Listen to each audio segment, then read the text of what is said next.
This is the gospel according to the IRS, Breaking Points and Church Financial Updates. And now, here's the authority, Dr. Michael Chitwood and Breaking Points. I'm Michael Chitwood. Welcome to Breaking Points. For the last few segments, we've been speaking about violations from the church checkbook, a serious thing. And ladies and gentlemen, you don't want to just stick your head in the sand on this, because it's not what you know that will hurt you, it's what you don't know. And once you learn some knowledge, the best thing you can do is get it cleaned up and straightened out. I've been speaking about violations from the church checkbook, about what happened to this pastor in this state. I would like to give you some points of consideration. Grab a pad and a pen. Let's get started, for this is Breaking Points and Special Impact segment today. First of all, I want you to put points of consideration up there. I want to show you how this is not good. First of all, this pastor paid $56,000 in attorney fees. Ladies and gentlemen, I don't know about you, but that's a lot of money to pay. How in the world could a man pay that? He didn't have the money to pay that. A lot of money. The size of his church before the audit began and before it hit the papers and saying Pastor so-and-so was indicted for income tax evasion. He's had a church of 600 good people that love the Lord. After the audit was over, after it hit the paper, his church dropped down to 75 people.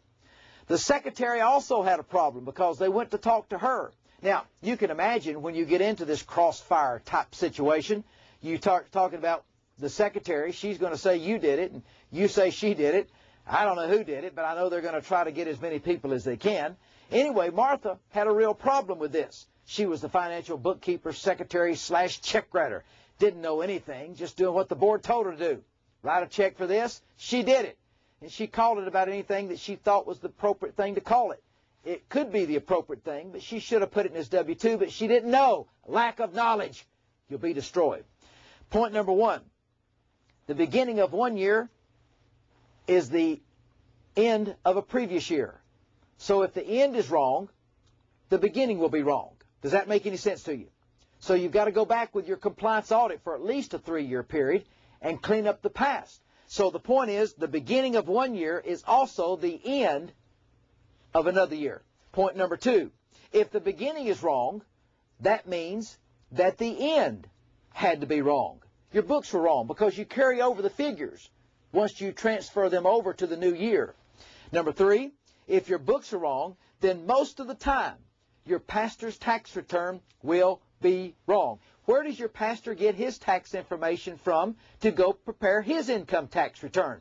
He gets it from the church. They give him a W-2. So what happened if Martha left some of this information out of the pastor's W-2? He went and had his tax return prepared. The information was wrong.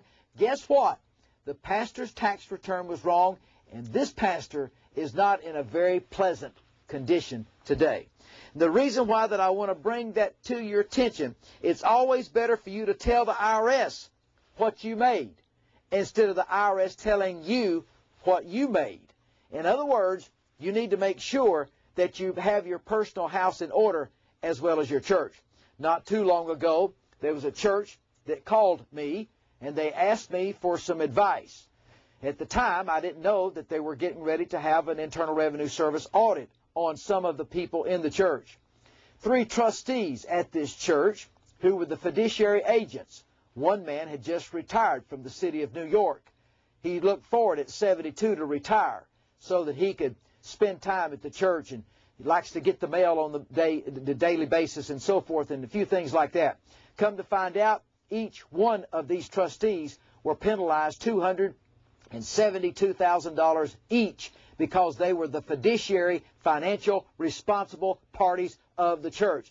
Ladies and gentlemen, with the day and the time that we live, attorney fees are outrageous. It's better for you not to get into trouble than to get into trouble and try to get out of trouble.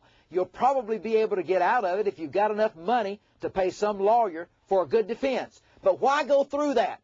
The law is clear. There's certain things you can do, and there's certain things that you can't do.